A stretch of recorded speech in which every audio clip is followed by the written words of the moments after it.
Basically, the Prime Minister of the country, credit where it's due, Chris Minns has been exceptional in a crisis right now, while the Prime Minister has, firstly, been in Canberra for most of last week, not at the scene, not in Bondi, not having the courage to even turn up.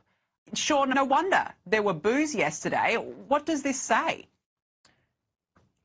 I think it says that people are fed up and disgusted by what is probably the worst failure of leadership I've seen in my entire life.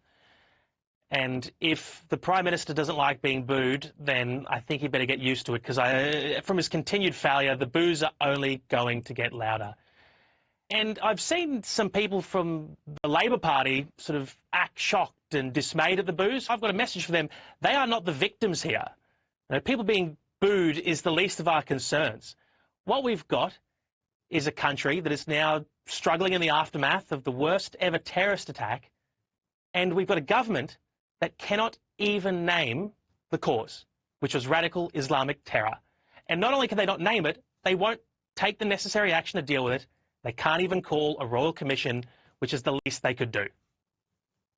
Sean, Anthony Albanese is yet to recall Parliament. Now, it's my understanding that he's likely to do that by mid-January. One Nation leader, Pauline Hanson, has been very open about radical Islam.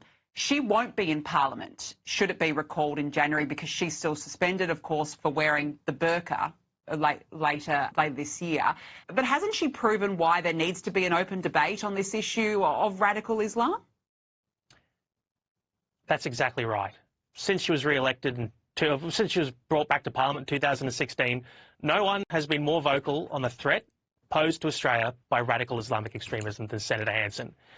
And no one's been more open to listening to the Jewish community's concerns. And if you look, the record will show that in 2023, Senator Hanson wore a Jewish prayer shawl and gave a speech in Parliament, standing in solidarity with the Australian Jewish community. 2024, she wore a Jewish scarf, and she was also kicked out of the Senate for that.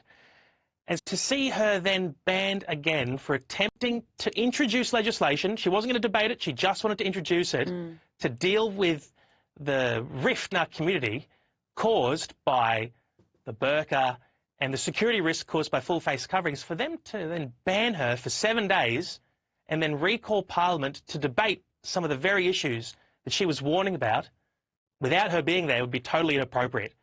So we will be asking the other parties in the Senate to overturn that ban, to allow her to contribute, as all elected members should be allowed to contribute on extremely important matters such as this.